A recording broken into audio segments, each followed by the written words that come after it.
back to the Hot Dog Stand podcast. We are on episode 4. I am Chris Wally, driver of the 51 Spartan Transportation's Camaro. Now I'm Brian McCann, driver of the Spartan Logistics number 3. I'm Neil Quick, driver of the number 2 Spartan Logistics R&R Racewear Camaro. And I'm Brian Rick. I'm the house truck driver for Spartan Transportation and big fan of Neil Quick. Thanks, Brian. And I'm your executive producer, Kyle Pendergraph, driver of the number 14 IROC car. All right, Chris. Mr. Wally, why don't you go ahead and give us some information on that race we had the other night? Yeah, so let's jump right into that. We, last week I mentioned a title that we could possibly put on here, Tempers. And I think that showed up in full colors. Looking at the race, we're scheduled to have 150 laps, 17 cautions and 84 laps of caution laps. Kind of didn't kind of extended it a little bit. So we went 165 laps. We had 4 leaders, 6 lead changes. I'll tell you what, Troy Radford qualified on the pole, and he was the class of the field for a while, led 88 laps, won the first 2 stages, but came up just short as Chris Mefford took home the win.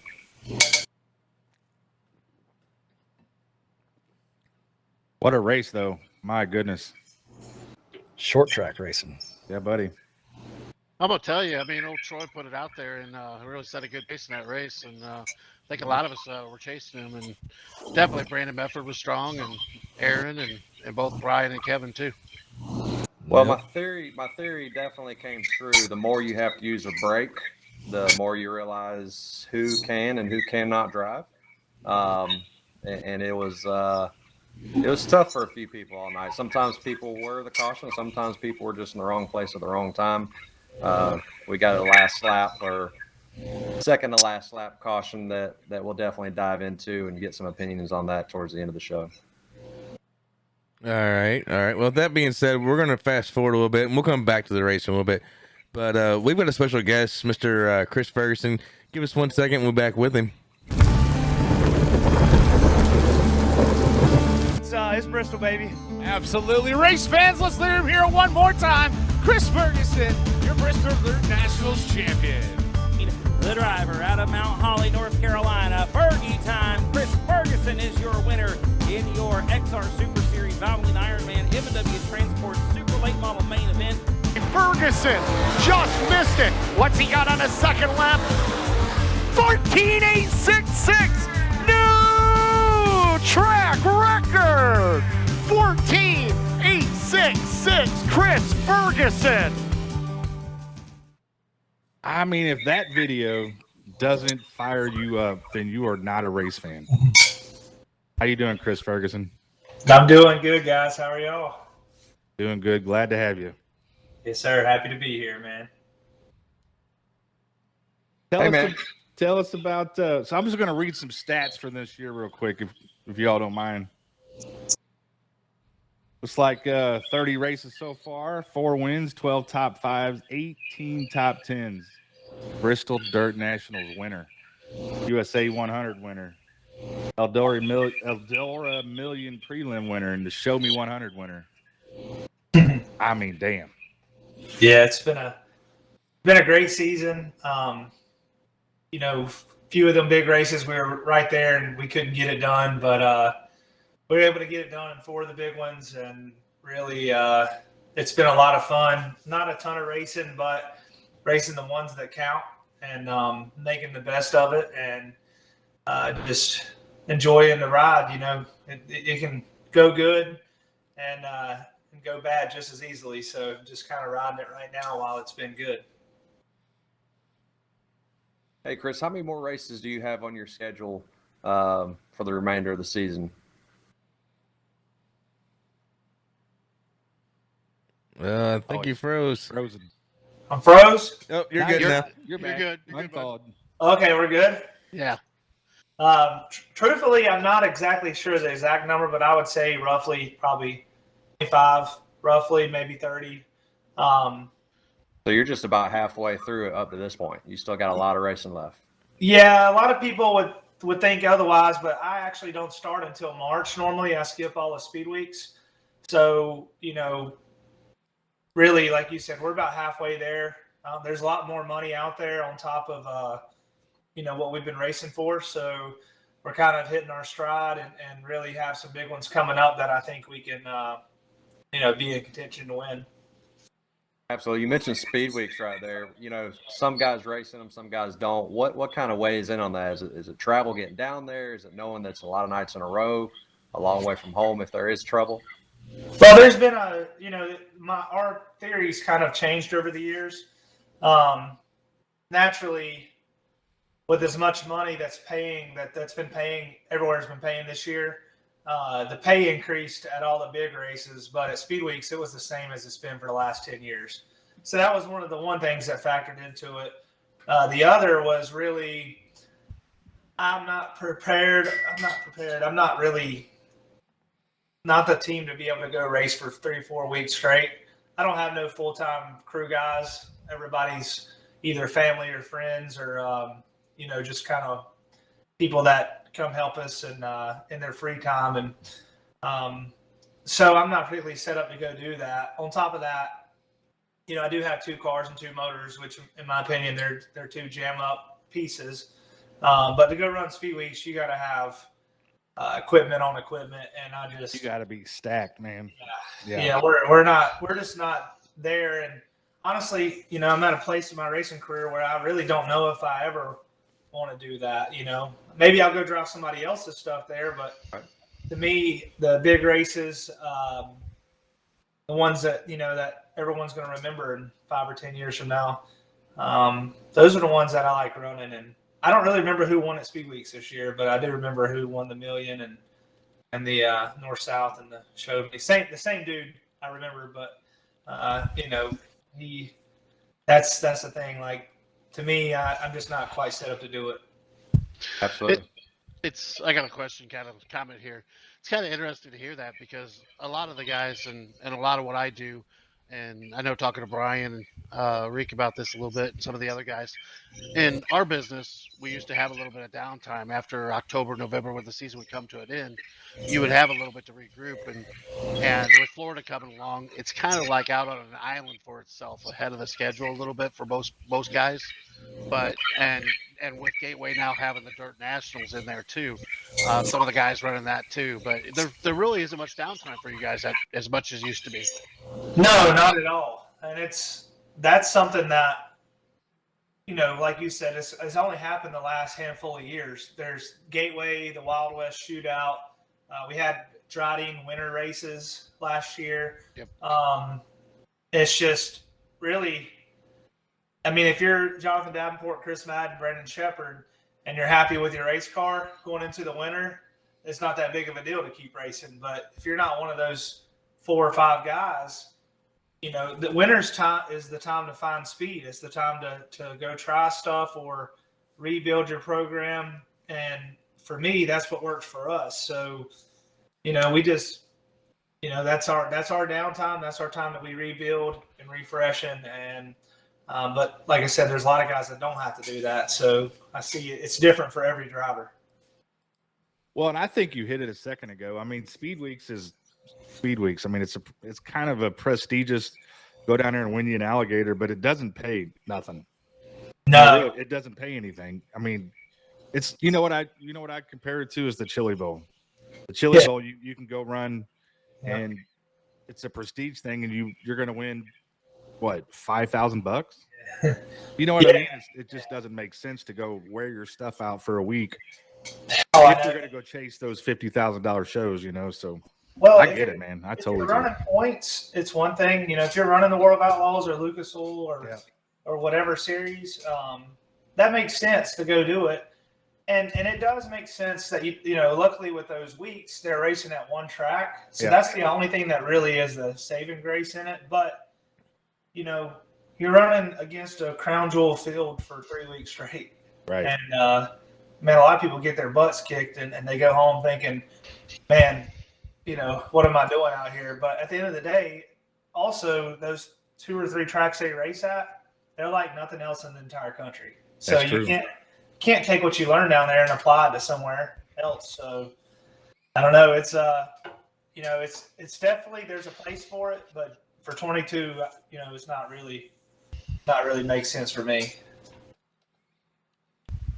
What's the next? I mean, you've won some big purses so far this year. What's one you have on your list to accomplish yet this year? I need to get a dream or a world. I've been so close. I ran third, fourth, fifth, fourth, seventh. I ran like top 10 in basically almost every race but one or two since 2019. Even the two races that were the Intercontinental race and then the Stream, the 2020 versions of the Stream in the World, I ran fifth in both of those. And just the Dream restarting seventh, I'll with 15 laps in, and then the World's a whole new weekend. Those two are probably the two I have circled the most. But right up there with them is the Dirt Track World Championship. Yeah. I was on the pole 2 years ago and made a bad tire call. I ran second 3 years ago for the longest time and blew a tire late. And then last year I was I won a heat race and was rolling off fourth at the dirt track. And unfortunately we got in an altercation with Mark Richards and got kicked out of the race. So, so Portsmouth's been good to me. The Dirt Track World Championship pays $100,000. So really those three, on top of Port Royal and a few others, those are the ones. But naturally winning Eldora, whether it's a Dream or a World, that's any dirt late model drivers. That's on the bucket list of every one of them. Yeah, I'm sure. Hey, Chris, I had a question for you. Let's take it back to the beginning days. What kind of, what sparked your love for racing? How did you get started? Who were the people that lined you up, gave you opportunity to do what you do today? Yeah, that's a great question. My family's always been involved in racing in a certain sense. My grandpa raced at the old school Concord when it was dirt, Metrolina Speedway, even Gaffney, Cherokee Speedway. But this is back whenever it was, like a street stock car was almost a late model, in the 70s and 60s. And then my dad raced 4 cylinders up until a couple of years ago. He had won a bigger race than me, so he didn't let me live that down. He had 20-something years. My uncle, my dad's brother-in-law was Gene Sanders. His brother was Doug Sanders that raced around the Carolinas for a long time. My uncle Tony, which is Carson Ferguson. Carson's becoming one of the big names in dirt late models now too. He won the Hot Rod Nationals and drag racing, Pure Street, and then I kind of grew up, being in Charlotte. Naturally, when I was a kid, I loved NASCAR. At the time, I was a Jeff Gordon fan when I didn't know any better. I didn't like Dale Earnhardt at all. But as you get older, you start to pull for him, and the same thing. When he died, I cried. So you're right, Brian. Yeah. But and then I grew up being from here. I was always a Freddie Smith fan, and naturally, when I was 12 or 13, we were going to races. I had the Yin Yang shirts. Couldn't help it. Everybody had them back then, it seemed like. And I had a lot of people influence us. A lot of people. Jeff Smith, which is Freddie's son, when I was maybe 15 or 16, I'd go over there and learn how to hang bodies and stuff, work on race cars. When Freddie Smith would come in town, off of running a tour, he was running Lucas Oil back in 05, 06. I'd go over there and Dad would call me and say, "Hey, Freddie's in town," and I'd go over there. Me and my buddy would go over and wash his race car, and he'd give us free T-shirts. So I had a lot of influences, and for the most part, they were all successful and really were good people to look up to, and always had high goals. I didn't know how I was going to get there, but I always wanted to be one of those guys. Absolutely. Yeah. A lot of big names that you listed off right there. Yeah, it's pretty cool. It's very cool. What was one of the first race cars you sat in? So I drove go-karts for only 2 or 3 years and really got really lucky to get in with the right people and skipped a lot of the learning curve. So I got into a late model when I was 15 after racing go-karts for 2 or 3 years. Didn't have my license yet, but yeah, I got into a crate late model, which even then it was a big step because I never raced nothing but a go-kart. Oh gosh, yeah. I remember like the first time I drove it at Carolina, dude, especially like 06 is when the cars were still kind of really hiking up on the left front. I remember thinking like when it hiked up for the first time, like I got on the gas, I was like looking at the sky and I was like, I'm never going to be able to drive this thing. And then I was complaining about it the entire time. And then Dad had Jeff Smith drive it and he went out there and held it wide open for 5 laps. And he basically told me I had to figure it out. So yeah, crate late model. And then later that year, my first year, I drove a Super at the Blue Gray, which I had tunnel vision down the straightaway. So it was, those were the first two that that was the first 2 cars that I'd ever been in, race cars. Baptism by fire right there. Man, go-kart, then right into the late models. Hey, listen to this. You guys I know you guys, a lot of you guys like asphalt and everything. That first year I was racing crate late models, we went and ran this race at MoDOT, and there's a 15 car parked beside us. And for some reason or other, I was always a fan of the sport, but Jeff Purvis was before my time. And Dad's like, we just parked beside one of the greatest dirt late model guys, best drivers of all time. And I'd never even heard of him. And this is like my 3rd month racing crate late models. I'm out there racing against Jeff Purvis.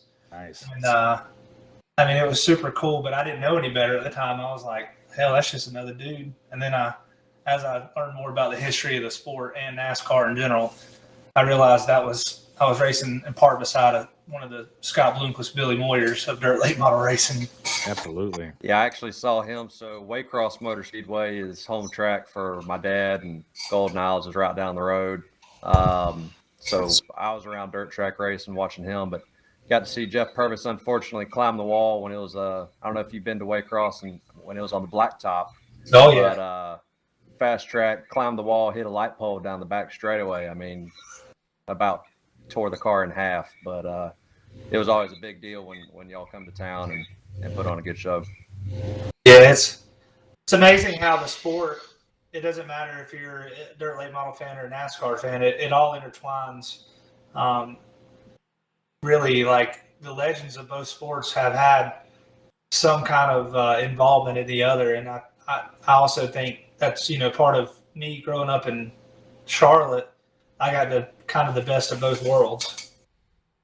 Well, that's kind of an interesting fact, you being in Charlotte and being as heavy as you are in dirt. I mean, you kind of in super late model paved territory down there. I mean, you guys, between the cars, super late model paved series, that brings up a question. Have you ever got the opportunity or ever been asked to do a pave race? There's been a few one-offs here and there. Naturally, I do have some involvement with Venerini. Yep. I do some stuff for them when they go to the dirt races. And there's been, 4 or 5 years in a row, especially after I started really winning big races. They would always say, man, you can, why don't we put you in a car for this? And there was a time where there was one of my sponsors also sponsored an asphalt late model. And, they offered me a couple opportunities to run it. But truth be told, after about my 1st or 2nd year in super late model, that was really where that's where my heart was. And that's, at that point, that's what I wanted to do. The reason why I even went with dirt at first, or not even really the reason, but we looked into going to asphalt racing, and it was, at the time, still to this day, it was so expensive that the only way I was going to be able to race and really be competitive was running dirt crate late models. So there's been a few opportunities over the years, but once I kind of figured out where my dream was, I basically dedicated myself to this. And naturally, there's been other opportunities, running a midget or a street stock or, over the years, a lot of them. And I've always kind of stayed close to the dirt super late models. So let me throw this out there. Hypothetical question. We just watched the Springfield Mile, the ARCA cars I was going to yesterday. say that. Yep. Yeah, so I'm calling up. This is Venturini Motorsports calling Chris Ferguson. I got a ride open for DuQuoin in the dirt for an ARCA car. You grabbing your helmet and your suit? Are you coming up? If there's not a Crown Jewel that weekend or a big race in dirt late models, then yeah, I will. But Awesome. I'm not gonna call the World 100 off to go run DuQuoin. Absolutely, I understand that. Yeah, but I'm not like I'm definitely. If I didn't have nothing else planned, I would do it in a heartbeat. Yeah. I mean, it's a race car. You know what I mean? Exactly. I love Yeah. racing regardless. Right. I mean, it's Well, just like everything. That's the best thing here is how much of just coming from a racing family that you are, the background you have. It fits a lot of what we all are. I mean, we've kind of grown up and really not know much outside the racetrack. You know what I'm saying? Oh, Yeah. we're always gonna be like that. Yeah. You can't take us out in public. No. So, No. so I'm going to lead this into a question. And I'm really green on this part of it. I know Brian probably could pick up and take from here, but I'd like to know the crossover from the real world to the virtual world and iRacing and your ties into that. And I'm going to let Brian pick it up from there because I really don't know a lot about this part of it. So, Chris, I mean, yeah, that was one of my questions. You know, you drive real life super dirt late models. You're heavily into iRacing with VLR. I mean, just tell us about that. How does it feel? You know, how do the cars? Obviously, it's different. You know, it's different. But can you take anything from the sim, put it in your dirt car, and vice versa? Yeah, 100% you can. I mean, you know, they're spending thousands of dollars in NASCAR having people run hours and hours on sim. So, Right. 100% there is an advantage there. And I'm lucky that there's not a lot of other dirt late model guys that's really discovered it because I think it's an advantage for me.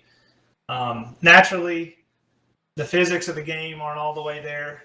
It never will because you'll never be able to duplicate the feeling in the seat.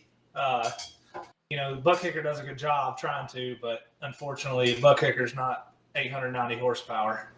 And also, just like that sensation of blowing the tires off whenever your car is trash, you can't really do that on iRacing. But closing rate, getting familiar with the racetrack, 100%, like it makes a difference. You know, I'm going to get on tonight as soon as I get off. Well, I'm going to put everything up in the shop. But when I get home, I'm probably going to make some laps of Port.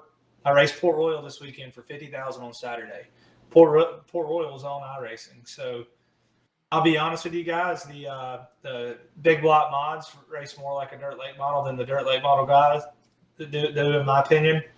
iRacing probably doesn't love me saying that, but that's just my opinion. I guess it doesn't matter. Everybody's got, you know, their own opinion. But I'll put in time this week on there and really kind of get familiar with it because I haven't been to Port since last October. So it's out of all the things I've done, and I grew up in the generation just like you guys did of gaming and racing and NASCAR, and I raced on Sierra NASCAR 03 and naturally, you know, all the NASCAR 95 and 96, 98, all that stuff because I was a kid with a PS1. And out of all the things I've ever done, the iRacing simulations are the closest, you know, to the actual driving and the feeling that you get, the way you have to drive on the cushion, the way you have to drive in the slick, the way you have to use your throttle when it's either tacky or slick. It's the closest by far. So there is, you know, like I tell everybody, there's an advantage in me being able to get on there and do that. Yeah, that's awesome. I figured there was, and BLR, man, that thing is massive. Yeah, Massive. And you guys put on shows that, I mean, there's real races that don't even pay what your leagues are paying. Yeah, it's something. You know, I'm never going to take credit for what Howard does, but you know, Howard Weaver's my business partner. I've known VLR for 4 or 5 years now, but wasn't truly involved in it until February this year. And actually, the last 2 years, I've really kind of been involved, but then I didn't really take ownership in it until the beginning of this year. But, those guys, Rocky, Howard, Calvoda, KT, Calaburo, those are kind of the core group that really cared about sim racing and dirt sim racing when no one else did. And they built this monster, and it's a good monster most of the time, and sometimes it's a rough monster. If you've seen the Spring Fling Howard Weaver video that's got like 20,000 views. So sometimes it's a good monster, and sometimes it's a wild one. But man, they basically, I've known them for 3 or 4 years, but when I really seen what went on behind the scenes and people working thousands of hours without getting paid just for the good of the sport and for good, just the overall world of sim racing, that's what really attracted me to it, because there was a group of people that really put their events and their series and their races before anything else. And they paid out the racers. That purse for the Spring Fling, it scared me, because I like over $18,000 for one race for a single event. And people are like, well, the entry fee's high. The entry fee doesn't pay but half the purse. Right. So there's another $8,000 that has to come up from a group of volunteers. So long story short, I knew that I wanted to be involved with it. I got to know Howard, Calvoda, Rocky. We all have our first really true interaction was at the Bristol Dirt Nationals last year, and everyone was saying Kyle Larson was going to win, and then we outrun him the first night.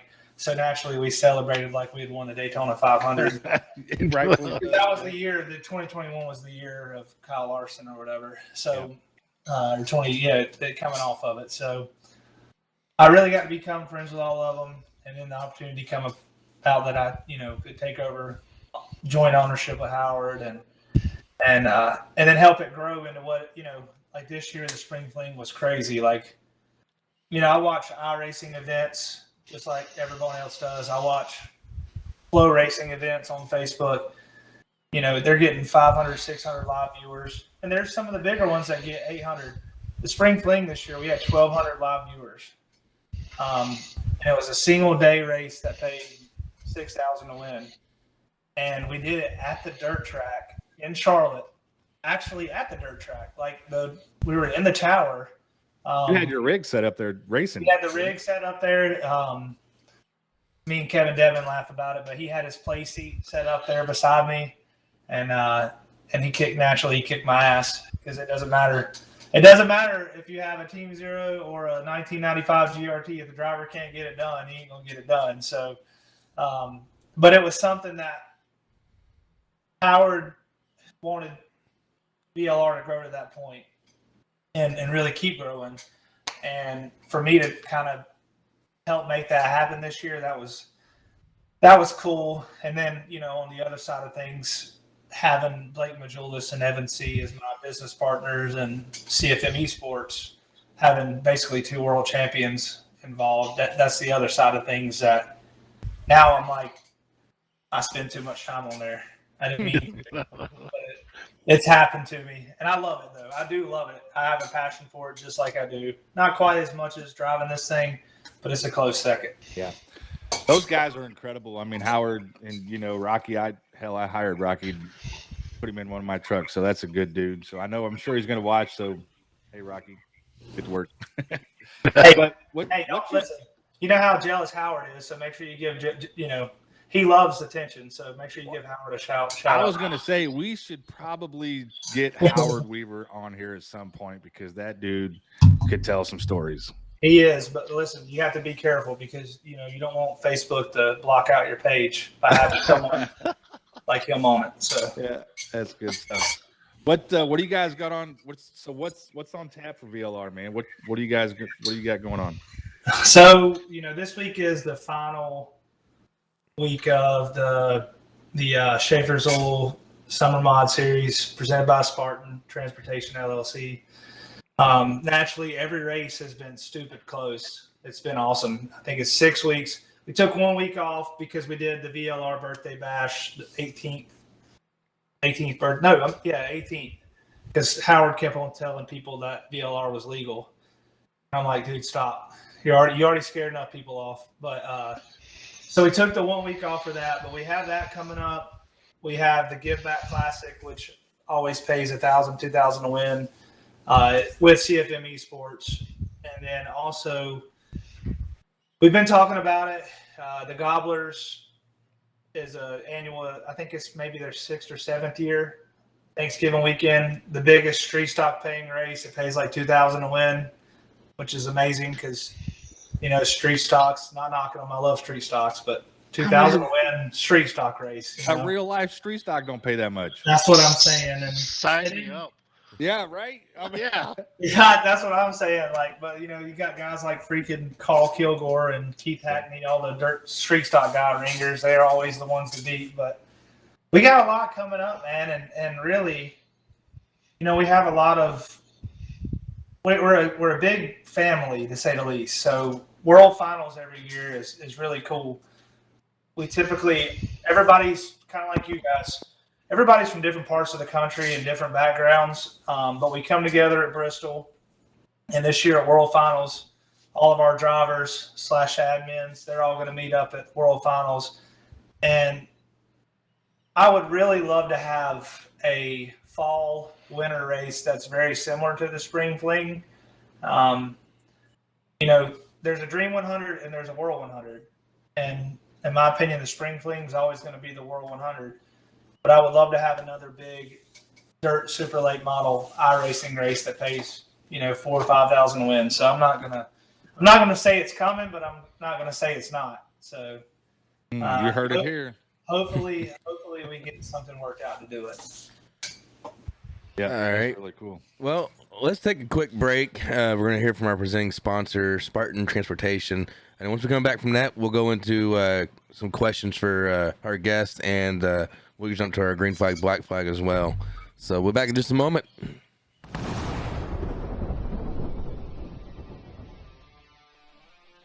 Spartan Transportation and Spartan Logistic Management is your one source for all your shipping needs. 53-foot dry van shipments, auto transport shipments, full-service in-house brokerage, drop lot facilities, just-in-time deliveries to all auto manufacturers, facilities in St. Louis, Missouri, Kansas City, Missouri, and Indianapolis, Indiana. Spartan Logistics LLC, proud sponsor of the IROC Series, Kyle Steffens UMP Modified and Silver Crown Driver, and Gordy Gundaker, World of Outlaws Late Model. Visit us at spartan-logistics.net or find us on Facebook. Alrighty, and we're back from that. Thank you, Spartan Transportation, for your participation in the podcast. So we're going to get to some questions here, and I'm going to go off with the first one here, and this comes from our listener, Chris Medford. When you race against Scott Bloomquist, how do you prepare yourself to race one of the best to ever wheel a dirt late model? Well, no disrespect to any of them guys, Hillman, JD, Chris Madden, Billy Moyer. Unfortunately, as much as I do know about them, when I line up beside them, I try to treat them like every other race car driver. That's the only way you're going to outrun them. When you start thinking about those guys winning the races that they have, you're already beat. So I just it's another number. There's some of them numbers that I definitely don't want to race clean, and there's a lot of them that I do race clean for the most part. But you just line up beside them and really, as you guys know, like lining up beside Dale Earnhardt. Did we lose him? I think we lost him. Here he comes back. It said I went AFK in Discord. Oh. There we are. We're back. Yeah, we're back. We're good. Yeah. Sorry about that. But yeah, you line up beside him just like he's anybody else. You try not to think about that stuff, and that's the only way you're going to beat him. Alrighty. Brian or Chris, I'll let one of y'all lead off with the next section here. Go ahead, Chris. Did we have another question there? I don't have that pulled up at the moment. If we want to grab one more question real quick. Brian, didn't you have a couple questions you wanted to ask, or did you already ask them? I asked him. I got one more. Go ahead. Go ahead, Neil. Hey, Fergie, if there is one driver that you race harder than anybody, what is that driver and who is that? Ooh, Tyler Erb. Turbo. I like Turbo. We're buddies. We've had our on track moments too, like at World Finals last year. But with him, you just got to drive a little bit harder because he's going to drive harder too. Not saying nothing bad about it. That's just his style. He's a hard nosed driver, and when I line up beside him, I'm like, crap, I got to drive as hard as I can now and not give an inch. But when I line up beside Scott or Dale McDowell, those guys, you don't really have to race like that. They're typically running their own race, and per se, you don't have to change lines in front of them like you would. That's going to throw a slide job on you from 30 feet back. Well, I had to throw that question out there because I know our viewer question came from Chris Efford, and he's one of the hot dogs out there, and he's of all the guys I race, he's probably that guy for me. Oh yeah, there's one of them in every race. Thanks. I do have one question that he made me think of there. If there was one driver that you could race against, dirt driver, that you never had the opportunity, maybe a past driver, who would that be? Watching the videos and stuff from the old days, I would have probably really enjoyed racing. I got to race against him, but it was like very brief. And it wasn't really the same, but I love to race Freddie Smith. Like on a slick track like Wheatland or Eldora or someone, I would love the procedure racing against him. There's probably 4 or 5 old guys that I would really – and then also one of the young guys that people kind of – I wouldn't say forget about, but, there was he had a tragic accident, was Dwayne Hommel. Oh, yeah. He was super exciting to watch. And – that's one of them guys that I'd love to get into a super exciting race with. Dwayne was the H2 was a fan favorite and polarizing too. So I would have loved to race against him. All right, I've got a question here, and this comes from our Facebook chat here. It says from Brandon Medford, turn 3 at Eldora. How do y'all handle the dip? I see dirt going through the hood. Yeah, that's one of them places that when you show up at Eldora, you're going to have to deal with. Luckily, I've had the same cars there for the last 3 years, so we figured out a way around it. But there's a lot of people that struggle with it because the track will be slick, and then you hit that hole, and it completely upsets your car. You can't be too hard on the gas across it because you bottom out, you shove, but you also can't be off the gas because you let your left rear drop, you're going to push every time you hit the hole. So Eldora's a big circle, so you don't want to push. It's just one of those things that luckily I have enough experience that it doesn't bother me as much as it used to. When I used to go there, like when I first started going there, and we had to run right next to the wall, and I had to drive across it going in the qualifying lap, I was like, Jesus Christ, just get me through this hole. Nowadays, it doesn't bother me as much as it used to. So then my own personal question is, how was it mentally setting the track record at Eldora? So that was one of the moments where I try not to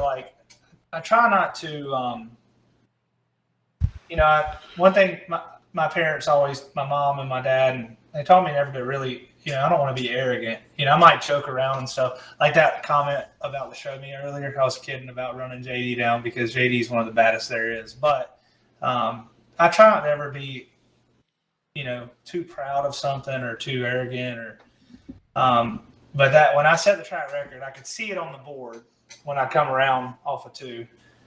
And that moment I was like, yeah. And like, I literally look at the fans going crazy and I'm like, okay, that was badass. Like this is one of the moments that I can kind of, like that, even though it don't matter because it paid that much, Yeah, but that's a big deal, man. I mean, But It that's is. Eldora. well, it's cool because Eldora is the epitome of dirt late model racing, and to be able to say I was the fastest man to ever go around there, that's a really cool statement. I mean, it's definitely cooler to say that I won the World 100, but I haven't done that yet, so I'm just going to live and die by the track record. So does that record still stand? It does. So what I love about Eldora is they're extremely old school, and they do the track records by event. So technically speaking, I actually beat it in 2018. Like I went faster than that 15.8 or what 14.8 or whatever it was. Yeah, 14.8. I went faster than that at the World in 18, and then that was the Dream Weekend or whatever, vice versa, whatever it was. Shepard went out 3 cars later and went like a half of like 2,000ths quicker than me. So Shepard has it for one event, and then I have it for the other. So it's pretty cool. That makes me think of a question. So what was the biggest? So what was the bigger thrill? Like Eldora setting the track record or the speed at Bristol? I mean, do they even compare? Yeah, the speed of Bristol is the fastest that I've ever been in any kind of race car ever. I mean, it's a whole different feeling. Like I raced at Belleville this year, and that place was huge. We ran on the half mile, and we couldn't run but like 15 laps without overheating. Yeah. But it was more of a left to right, like you're kind of hanging, because you're making a big circle. Bristol was so fast that when you drive into the banking and you're running 150, it actually like sets you down in the seat because you're going so fast. Yeah, it's a whole different. And then really, it's not real bad. Like you don't realize how fast you're going until someone crashes. Right. Someone crashed right in front of me the one night. Like I finished second or third at the Bristol Dirt Nationals. They crashed on the front stretch right in front of me, and I was like all of a sudden they were there, and then they weren't. And I was like, whoa. That's what it looked like on TV too. I mean, you see some of them guys back it in the wall, or they clip. I say clip, but yeah, when they stopped, those cars were destroyed. So that really showed you like how fast they were going. I seen the Mike Marler wreck. Yeah. He wrecked 2 of them there. And the one night I was coming from not the back, but I was around like 12th or 10th, and I was driving my way up there. And I was down the backstretch when he went into 3, and I saw him crash. And when I saw it, that was one of the moments where you're like, I let off. I'm sure the other 3-4 drivers around me let off because they knew how tense it was. You're just like, oh my God, that just happened. Like, yeah, that place was Bristol is the fast. I mean, it's a whole different feeling. Like I tell everyone, seeing that on TV is something else, but when you're there at the track and you walk up next to that track and then you see them drive by, you're like, wow, a dirt late model is not made to go that fast. Yeah, but we are. Yeah. All right, so we're going to go ahead and get into our green flag, black flag segment here. And it is actually sponsored by R&R Racewear. So we're going to hear from them real quick, and then we'll come back. R&R Racewear, your source to all custom racewear apparel needs, and home to iRacing apparel. Check it out today at rnrracewear.com.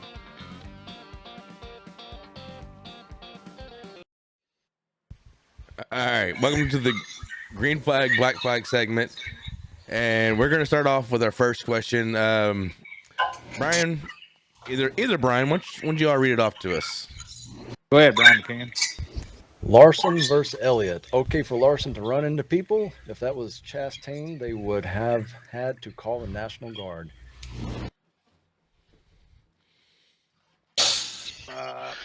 Go ahead, Neil. I'm gonna say green flag on this one. I'm a fan of Ross. I know he's aggressive and he kind of gets tattooed as being the bad guy, but I'm going to say something. I watched a black and silver car do this a lot of times, week in and week out. And, I mean, not the same thing happening. This guy's a superstar. I think that he's pushing a lot of the drivers out there, including himself. I would have loved to see it. I think Elliott's upset with Kyle right now, but I'm saying that honestly he would have lost his mind if Chastain did it, and so would have everybody else.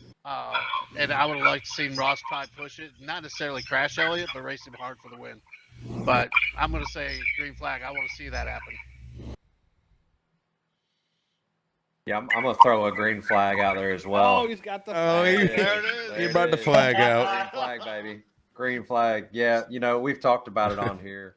Ross with everything going on with him, whether it's his fault or not, the world's going to turn upside down if he does anything. And so, if that's Ross in that position, we're definitely getting a whole nother storyline here. Yeah, I mean, Ross coughs on you, and you're going to give it to him. Yep. Well, I don't know if you guys have seen the social media post that's out there actually of Chase talking to Mr. H and Jeff Gordon after the race. And, Oh, yeah. And Chase's body language wasn't the greatest. Kind of like, hey, Kyle did it to me again. I'm going to tell you guys, man, you're driving it in there for a win at the end. And I'm sure Fergie would agree with you. You're going to give it all it's got, and that's part of racing. He didn't crash you. He didn't turn you. He didn't dump you. Yep. He rubbed you, and you could have got him back. You could have got back to him and got the job done. But whatever the case is, that's racing. I don't care if it's Ross Chastain, Kyle Larson, or Chris Ferguson. That the other thing too is I like Ross. He's one of my buddies. But like you said, it's for the win. It wasn't for 6th or 7th. And to be honest with you, he didn't wreck Chase out. So I think it's a green flag too. Yeah. Did you hear that name drop? Huh? Did you hear that name drop there? I'm green flag on it. I think Kyle Larson is probably one of the best race car drivers on the planet. Dirt, asphalt. That guy races to win races every time. He's not going to run mid pack. I mean, he's going out there to win. It doesn't matter if I heard Tony Stewart say it many times. If he lines up next to his mother, he would drive through his mother for that win. And that's the mentality of Kyle Larson. So green flag, don't stop doing it. Keep running hard. I'm going to go green flag as well. And Larson said it best, that Elliott was the leader and he chose the outside line going into 1. I mean, anybody I think that has the smarts would have taken the inside lane or the right side to get that corner to even push Larson in the same position. Yeah. So I'm going green flag. Green flag for me as well. Yeah, like Neil said, I think it was Neil. No wreck happened. It's just hard racing. And, I like to watch hard racing, but now if I'm the driver, it might be a little different story. I may not like it so much, but I definitely like watching it. Hey, the Chase Elliott fans just turned off the podcast. Hey, I'm a huge Chase Elliott fan. That guy he's got a ton of talent, but I mean, he's not thinking about that right. So. You guys got to think about this. How many different winners have there been in the Cup Series this year? 17? Yeah. These wins they don't come by where you have. Yeah. I mean, the year that Kyle Larson had last year was incredible. This new car has changed the racing completely, and anybody can win in it. I mean, we saw drivers look at all the international talent that was there this weekend that jumped in these cars. I think you're going to see more of this, along with sponsorships coming to it. There's a lot of things that are going to happen. It's a different deal than it was even just a year ago. Yep, totally. What's the next one? All right, next one is Jonathan Davenport, Superman or Super Cheater. We want to rephrase that second part, Yeah, not we take it necessarily back. super cheater. How can It's not what we mean. How can a driver have a year like he is having in the super competitive world of late model racing? And let's throw it to Fergie on the first one out of the chute on this one. I mean, he's in there and he knows what it takes to win these races. Yeah, unfortunately, I don't know how to do them like JD does, but I can do it every once in a while. But he is Superman right now. as much as I would love to say that he's definitely figured something out as far as the car. I don't, but I've watched him. I've raced with him and I've watched him, and this guy doesn't make any mistakes behind the steering wheel. So not only is he fast, and that's easy. That's easy to say that when your car's fast, you can drive a lot better. But at the same time, some guys that are all over him, like Chris Madden at the Million and Hudson and Dale, same thing at the North-South with Brandon in closing laps with lap traffic. This dude just doesn't – he's not been making mistakes. And, sometimes when you get on a roll, you just ride it out, and that's what he's doing right now. And I got to give him the Superman nod, even though he is a competitor. I think That's good. I think the majority of us would agree. I mean, you're going to give the guy a great flag for being Superman. I mean, he's had a hell of a year, and good for him. And hopefully, we were talking to Fergie next year, and he's having the same type of year. Absolutely. And he's had a good one this year. So before we actually end the interview section here, though, Fergie, if you want me to call you that, can you tell us where we'll be able to find this weekend's race to watch you? Do you know where that might be? Yeah, it's going to be we're going to be at Port Royal, 50,000 to win on Saturday. Port Royal has become one of my favorite tracks in the entire country. So twin 5,000s on Friday to set you up for Saturday's heats. I believe it's going to be live on Flow Racing, Nav TV, Flow Racing. We're excited to be there. You can look at our schedule at chrisferguson22.com. Also, all my social media is chrisferguson22. And then if you want to support us and get a shirt, go to shopfergy22.com. And we usually keep everything pretty updated. So follow along and hopefully see us win a couple more big ones. We'll be sure to link your websites to the show notes as well so people can find you. Thank y'all. Well, we appreciate you sitting down for this interview with us. You're more welcome to stick around for the remaining of the show. It's whatever you choose there, sir. But with that, we're going to go back into the topic of our Season 5 Race for Nashville Fairgrounds. Chris, I'll let you go ahead and take it from here. Well, hey, guys, I'm going to put us on mute. I'm not going to shut you guys off because it's pretty cool to see the shop. But I'm going to go ahead and get some stuff done real quick. Y'all can cut me off if y'all need to. Hey, You're good. Thanks a lot, Fergie. We appreciate you, buddy. So thank you. All right. I mean, he's not wrong. That's a pretty good shot. right. I mean, it's a hell of a background. Not every day you see a late model just sitting there on the left. Yeah, I'm sure all of us would like to walk out in the garage that way. Right. I was Yeah. saying we're all just a little bit jealous right now. That's okay. Yeah. Yeah. What an interview. That was fun. I Five enjoyed grown it. men over here with their jaws dropped, Yeah, right. just wishing away. Okay, we're gonna be in our Sim Chevy Camaro on Thursday, ripping it. No, not this Thursday. Yeah, we'll do a practice race. Damn it won't right. be for real. Hell yeah. No, Can't get a day off. Right? No, We should do a dirt late model race Friday, just to see what we can do. See who we can bring in. See if Fergie can bring some of his friends and play. There you go.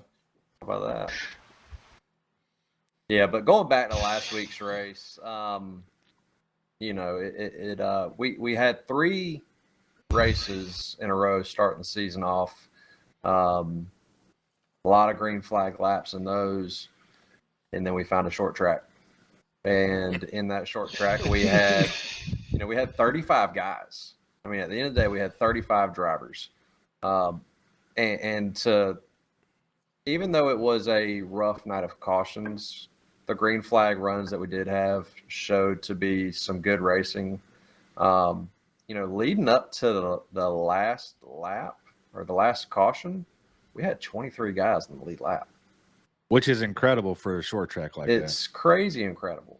And then we get that last caution, and it pretty much just turned into freaking Hoover Dam out of turn 2 and just stopped everybody in its tracks just about. And that's what ended up making a lot of guys a lap down just by iRacing and how it works right there at the end. I know for myself, started 13th. Can't remember exactly where I finished because we did have a little controversy on how iRacing threw some things out there. It put our second place driver in 7th, our 6th place driver in 9th when they weren't even involved in the accident. So, I made a call to go back, make sure all the guys that were not involved in the wreck, they were cleared. So they got their spots froze. The next group of guys that got their positions were the guys that made it through the wreck without getting turned sideways, turned around, stopped, whatever it may be. And then at the tail end of where those drivers got through the wreck, froze the tape at that point, see where they were, but then also where were the rest of us that were involved in the wreck? Because at some point you got to freeze it. Not everybody liked it. I hated having to do it. Not something we'll do again. So moving forward, we've already put the announcement out there that we've done a very good job at trying to be hands off on making decisions like this. And so moving forward, iRacing is going to whatever the finish is, that's their call on how it's going to be, and we'll just move forward with it. I think that's a great idea. Yeah, I can go ahead. Well, Cook's, he's real close with somebody that was involved in that last incident. They even shared the same last name. What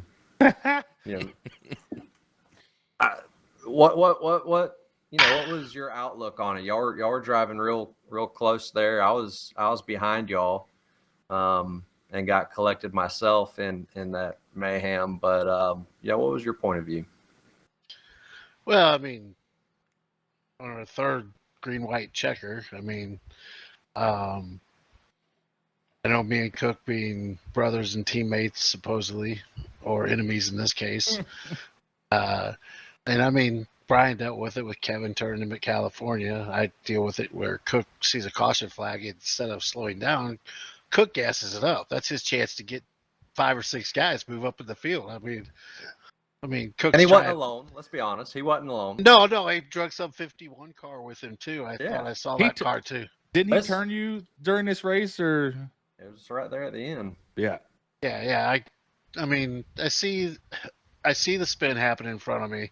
I think I'm running 7th or 8th, and unfortunately, I think Jason Higginbotham and Brandon, which had a great race all the way through. I raced them the whole race, and actually all of us up there. I mean, there was Brian, there was Aaron, there was Kevin, Chris Medford. There was 8 or 9 of us, and you could throw basically a sheet over it, and we swapped positions depending who got bottlenecked between lappers and stuff.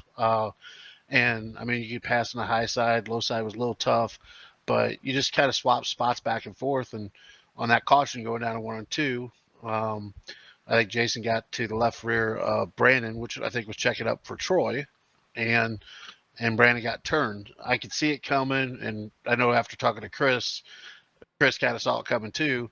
But in Cook's case, I mean, this is straight foaming at the mouth type situation. I mean, we got fresh tires on. Everybody else is on used stuff. And he was moving. I mean, he seriously looked like Leah Pruitt, TSR, and Top Fuel Dragster. I mean, he was coming. So he got to the left rear, and he turned me. And at that point, I was basically sitting there having a beer with whoever was camping outside of turn 2. And everybody else in the meantime looked like they were going around on the outside. So prompted me. I think finished anywhere from 15th to 20th. So I was waving as everybody went by. But so he doesn't see it that way though. I mean, Cook's view on this is totally different. See, what it comes down to is he heard my cry for him to win the race, and he was doing everything he could to try to win the race. I told him that. I talked to him, and got to keep in mind, you got to give Cook a good 2 solid days after this, because he's ignoring phone calls and not responding. Now, if he's got his point of view and he knows that he's right, there's going to be a video that's going to surface within 5 minutes, and there's going to be some words that follow. But everybody's going to know that. I mean, we've been there. All of us have seen this. So, But in this case, there was no words. It was basically I was wrong, and that ain't the way he did it. But it took a couple days, and I could say we finally actually raced or did some practicing last night, and he's still got a long way to go. Yeah, and Cook, and this is all in fun, buddy. We love you. You know, I told Neil this last season. I felt so by default because of Team McCann. Tim Schofield got the most improved driver because he got him a win last year, got into the playoffs. My vote for the majority of last season was Cook. You know, when you got from season 3 to season 4 and the consistency that he's shown and the speed, and then here we are, season 5, he's doing the same thing. He's got speed. You know, we really enjoy having both of y'all, and it's been a lot of fun. Yeah, I'm gonna let him spend some time in your guys' Discord this next week. we're all filled up, you know. Yeah. Three max. 3's the limit. On purpose. Yeah. I mean, can we trade drivers from Discord to Discord? I mean, we can do that too, right? Who you trading? I don't know. I mean, who you guys got in your Discord? Who's good up there? You're looking at him. Well, who's good? We don't know. Yeah. we're all backmarkers almost. Yep.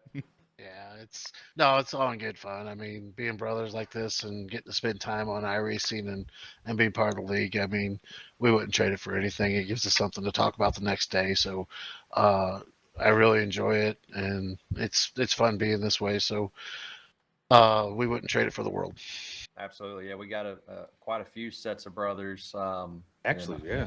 Hopefully, here the next few months, I can bring my own on board. He's currently in the Army out in Fort Hood, and going to be on his way home here shortly. So, Cody Watt, give you a shout out there, buddy. Nice. I got a question for Brian McCann. So I was clipping along there. What I thought was a pretty good pace, and then you go blowing by me in the corner, and I hear you shift. Did you shift the whole race? The whole race, and it's a funny story. In practice, you know, I practiced the whole time, fourth gear, and then like 20 minutes before the race starts, Kevin says, "Try shifting." I go out there, and it made a world of difference on the tire wire. So I was like, okay. So I completely changed my setup and learned how to shift in that 20 minutes and went out there and did the whole race that way. But then we had so many cautions that never came into play. So it was not a winning strategy, but it made a big difference. It made a huge difference. I was doing the same thing. And that's where you'd really, especially on the bottom side, you could actually get around up off the bottom side. I just was not coordinated enough to do it. So I'm in Discord with Kyle and Chris, and I'm like, hey, Brian McCann just shifted. So we all tried it. We're over driving one-handed, and we're trying to shift. I'm like, I made the car rotate better, a little bit better drive off the corner.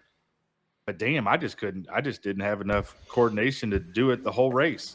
I mean, I'm paddle shifting, and it felt like I was on skate. Like if you missed it, if you did it a little too late, for me, I felt like that thing would rotate and turn, and I was on skates sliding up. So knowing where I was starting mid-pack somewhere, I'm like, this isn't going to be good. I think go ahead, Kyle. See, like for me, I use the clutch. I don't use auto oblivion like that. So trying to clutch, brake, and shift at the same time, all going into the corner, there's just no way. No. I don't mind doing it on a road course, but I can't do it on an oval for some reason. Yeah, but I do think if you had time to sit to practice that for a while, that is the way to get around there. Well, I mean, be real honest. I mean, going even before our league race last Thursday, I ran a truck race with the other league on Tuesday, and I flat shifted in third and fourth and ended up winning by 3.3 seconds. And at the end, in the interview, being interviewed and talking about what was the best strategy doing it, like Brian said, it really keeps the tire wear off the right front of the truck. And we were running Nashville, the super speedway, and the trucks. And I did it. I'm going to tell you, it felt really weird to do it in practice, but then started doing it in the race because the truck's losing RPMs, and you try to do that to keep it up. And I mean, I looked down and I'm like, you almost feel like you're cheating because nobody else is doing it. and Well, I you're just gone. happened to hear it, and I'm like, Neil's cheating. holy smokes. Well, See what Brandon Medford just said? Yeah, I was getting ready to say something about that. oh, what do you drop out there? Go ahead, Brian. He says, sounds like a new rule needs made. No more shifting. Well, you could make it because I couldn't Have do fun. it anyway. Have so. fun policing that. Well, I mean, he's already worried. I mean, Gateway and the trucks tomorrow. We're gonna be shifting our butts off tomorrow. Both ends. So, but yeah, it's a deal, and it's definitely fine tuned. Being able to shift right at that 8,000 RPM. If you're below or above that, it gets pretty difficult, and learning how to do the anti-stall or that type of situation where you're blipping the throttle. I mean, and Brian can hit on more of that stuff. He's really good at it. You run the shifter, Brian, or you run the paddle on the wheel? Like the bigger tracks you have to shift at, I'll do the shifter. But on the last week, I switched over to paddle. That makes sense. I could see that would be a little easier. I still wasn't coordinated. I don't think it matters. So we've had 4 races, 4 different winners. We're off this week. Next week, going to Talladega. Could very easily get a 5th different winner. Regular season is 10 races long before we hit the All-Star break and then start the playoffs. I'm going to go through the schedule here from next week on through the end of the regular season. So we got Talladega, Rockingham, Las Vegas, Lucas Oil, Martinsville, and then Daytona to finish out the regular season. In those, how many repeat winners do we get right here? Just out of those races alone? Yep. Before we get to the playoffs, do we get some repeat winners, and how many do y'all think we get? Well, I know Troy's been strong. Troy's been real strong. Yeah, I think Brandon's due for one. Troy's Brandon been too. really strong. But I mean, again, it's super competitive, and with the winner's penalty and stuff like that, I mean, Aaron's kind of proved and Troy proved that you could still be competitive with those. So, I'm not so sure once they get their second win how competitive they'll be at that point. But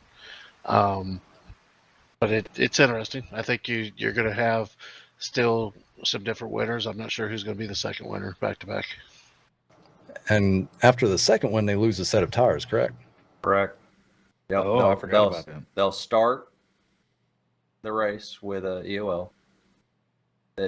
They'll start stage 3 as the last car on the lead lap, and they're going to lose a set of tires.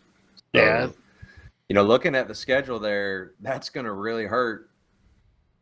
Martinsville, Lucas Oil, it's going to kill you right there. So if we get a repeat winner at Talladega next week, then you're looking at Rockingham right behind it. That's going to just chew the tires up, and it's going to be rough. It's going to be interesting. Got one for you. Yeah.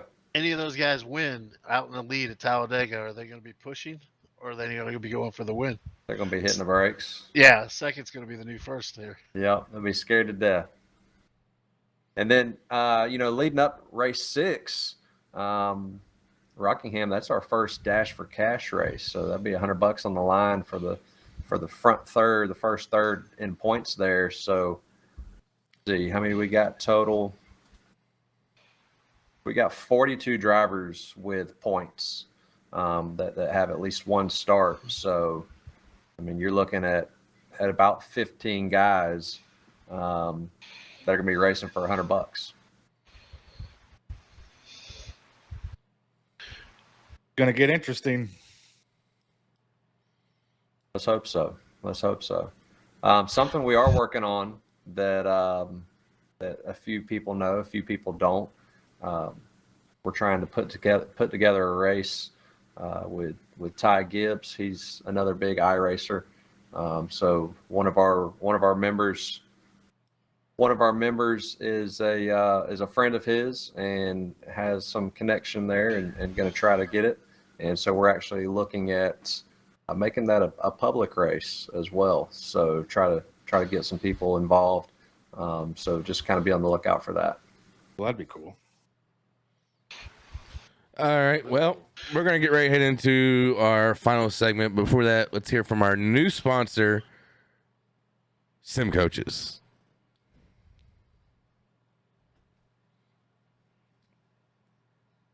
Let me take a minute to tell you about my experience using Sim Coaches pedals.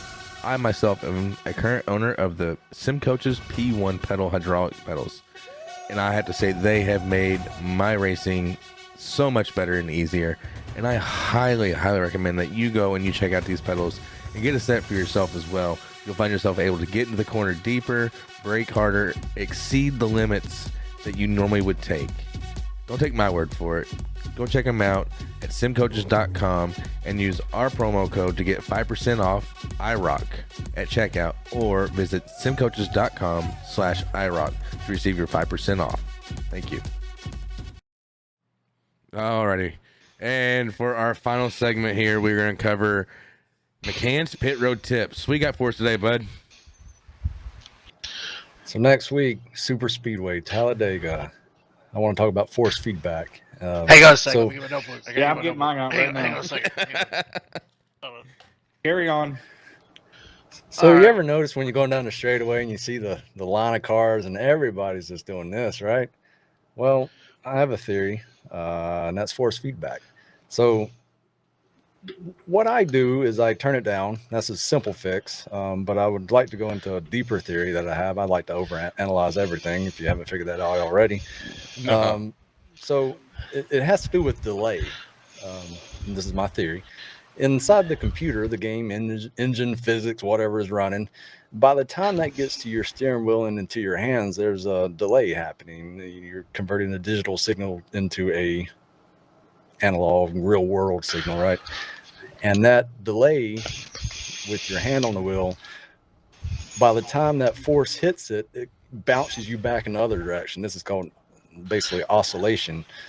So a quick fix is to turn that force feedback down so you don't have it, right? But some people like to have that feeling of resistance. So I haven't really done this myself, but I guess you could go into your drivers and run the dampening effect up or some other effect to kind of smooth that force feedback out to where your wheel, you're not sitting here doing this on the straightaway. What do you guys think? I like the dampening. I think that, I mean, it personally helps me keep the car straighter. So I don't know if, one thing I've noticed that sometimes, so when you're talking about the weave, the back and forth, sometimes people say that I weave, but then I go back and look at the video and I'm not weaving. So, I mean, but you hit it with the dampening. I like to run the dampening, and it definitely helps me. I'm one of those individuals you mentioned that likes to have that force feedback. I know we've spoke on it a time or two of, freaking your arms are just tired by the end of it because you like that realistic feel. But I did find that, one, I'm wearing out the tires, right? I'm turning so dang hard to fight it that it's messing with the tire wear.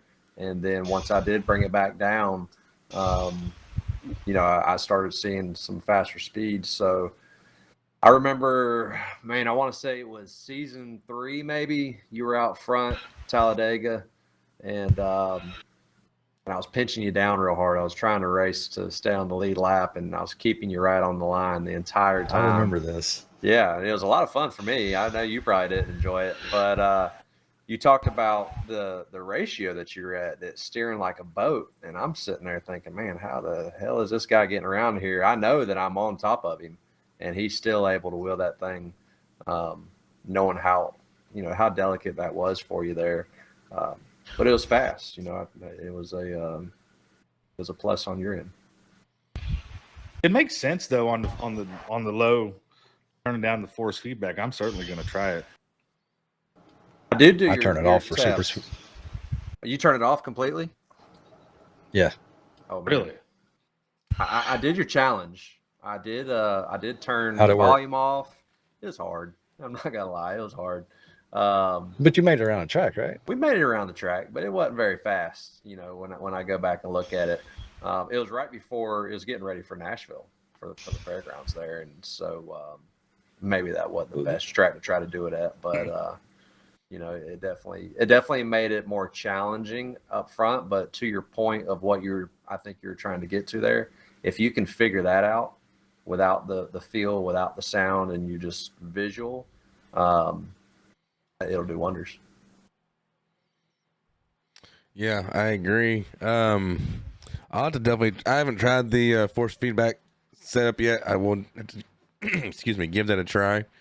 But so I think that's gonna wrap it up. Does Neil or Brian, by anything else, need to say to that? What do you think, Neil? I don't know. I've got my own comments on it. I mean, I do something similar in a different fashion. I mean, I like to have a little bit of feel and be able to feel the car as you're turning it in, especially on the short tracks and on some of the flatter tracks. Not as much at Talladega or Daytona, but I'm not going to throw my 2 cents into those two places. I'm not a big fan of restrictor plate racing. It's a NASCAR form of demo derby for me. I mean, that and New Hampshire, I mean, those three combined, I mean, we could make a full season out of that. Have they dozed that place yet? I hear it's next on the list. I mean, we took and gave a covenant date to New Hampshire over North Wilkesboro. I mean, that person that made that decision, I hope they're still employed. But no, I mean, you know the way I feel about New Hampshire. Put it right up there with Talladega, Daytona. I mean, it's one of my favorites. I say, and Brian just he rocks and rolls in there. I mean, just still can't. I mean, I rated a couple weeks ago and was doing really well at it, but I still don't like it. I mean, I like places like IRP, which has a little bit of similar feel to it sometimes as New Hampshire, and Gateway, like I said tomorrow night. Gateway is one of my favorites. I hear a lot of guys complain about it. I love Gateway. I love Darlington. I usually like drivers' tracks. New Hampshire is one. I feel like I never do each corner right the same lap. I mean, it's just hit or miss for me. Getting better with it though. But I mean, what Brian's saying makes a lot of sense on the force feedback. And even if you just go in and find a 1.5 mile track like Charlotte or Nashville Super Speedway, and take your force feedback that you're running, if you're running like a 10 or 12 on your force feedback, and just bring it down to like a 3 or 4, you'll be amazed. You'll look down and say, I just went 0.2 faster. How did that happen? And it makes a lot of sense to be able to do it consistently, like what Brian or Kevin or Aaron can do. That's a whole nother story. These guys got a lot of time and they can really pull that off. But once you get to that point, I mean, it makes a lot of sense. But you talk to a lot of these guys that are in that type of league, and even these Coca-Cola guys, they'll be flat out tell you they race without crowds. They turn everything that they possibly could do in the sim down to prevent slowing of the speeds of the frames and speeding everything up that they can to not have any of these things that slow down or cause tire wear. I mean, Dale Jr. brought it up not too long ago. It's one of those things that you look up and you'll see the screens are turned down, some of the details of it's turned down, but the racing part's there. So it's pretty interesting to see it, but it's a good point, and glad he brought it up tonight. Yeah, absolutely. All righty. Well, we're going to hear from our last sponsor, and then we're going to go into final thoughts and wrap it up here soon. So back in just one moment. Are you looking for the next sim rig upgrade? Or maybe your man cave needs a little more style? Or is your wife wanting to redecorate your home? Well, we here at Supreme 3D Printing have you covered. We create and print tons of different and useful items that is sure to fit everyone's style and budget. Check us out on Etsy at etsy.com/shop/Supreme 3D Printing. If you don't see what you're needing, then feel free to contact us for your needed item. All right, and we're back for final thoughts. We're going to start it off a little differently this time. We're going to start with Neil and work our way around. Well, I think we had a good podcast tonight. It was kind of interesting to hear a lot of what Fergie had to talk about, and the thing that really sticks out with me, and even talking to you guys tonight, is how kind of close-knit family is when it comes to racing. We all grew up with families in motorsports and racing that led us down this path that we're doing, and it's very evident to see his passion and what he's doing, and made me a fan of that tonight. And just like being on here. I mean, we all race together and we all have a good time, and we're fans of each other and give each other ribbons each week. So, but overall, I thought a very good podcast and some good questions tonight. Definitely. Brian McCann. Yeah, going off of what Neil said there, Fergie, just listening to him talk about dirt, and I don't know a lot about dirt, but just listening to him talk and describing, what he feels in the real car versus, iRacing, that was really neat to hear. I've always wondered how real iRacing kind of tries to model that dirt experience, and it's just neat to hear his opinion about it. Mr. Wally. Yeah, I'm going to second that. I have very little dirt experience in a car. Definitely not a late model, but that feeling of, you mash the gas, it throws your head back, it throws your ass back in the seat. You're never going to get that in the sim world. But one thing that he mentioned there is getting familiar with the tracks, understand the slick, understand the cushion, different things there. I think a lot of people that are never going to get an opportunity to be in a real world car can at least appreciate that, hey, I'm doing something that, while it's not real, one of the guys that's at the top of his game right now in the real world car is letting us know that, hey, this is very similar.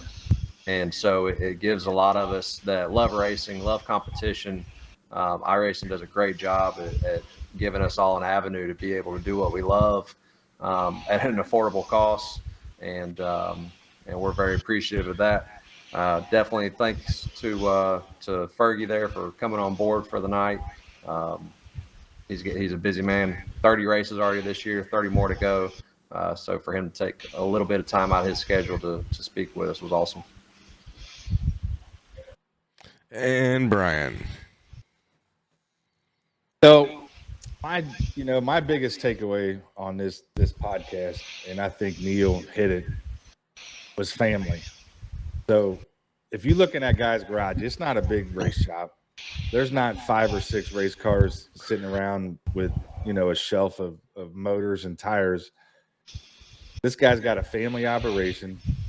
He's won, 4 or 5 of the biggest races in dirt late models, made 150 grand plus whatever he's, the little stuff he's won. And he done that on a little family operation. That, to me, that's impressive. I'm more impressed by that than I am the guy that's got a shop full of race cars. So I really enjoyed him being on. Learned a lot. I think that it gave us a little insight to iRacing and real racing. Yeah, so great show. And I really like Brian McCann's tips too. I can't wait to go try that. All right, I'm gonna go ahead and close this out here with my final thought. My final thought is: be sure to go follow us on not only on Facebook, but we're also on YouTube. We also have a website now. What is it? The hotdogstand.com. So you can find us there. You can actually find links to our YouTube videos as well. We're also on Apple Podcasts, Google Podcasts, Spotify, the Sim Racing channel on any Roku device. And that's really about it for now. We'll be expanding soon to Twitter, and look for us actually in the near future to start coming out with more actual video content as well. I want to give a big shout out to Spartan Transportations for donating a camera to the podcast for us to be able to record these things and give you some more content as well. Look at that. Spotify, baby. We're on there. Hey, who we got on next week? Next week, well, we aren't 100% sure yet because we've got to figure out recording schedule, but it's either going to be Bobby Hamilton Jr. or Will Kimmel. We're working on the details on who can do the recording when, and but we will have one of them two this coming week, and then probably the other the following week. So big shows right there, boy. big show. Oh, we got more than that coming up too. We just can't let the cat out of the bag just yet. We're working. So, all right, guys. With that being said, it's been nice. It's been fun. I've enjoyed the last hour and 25 minutes with you guys. I will see you all later.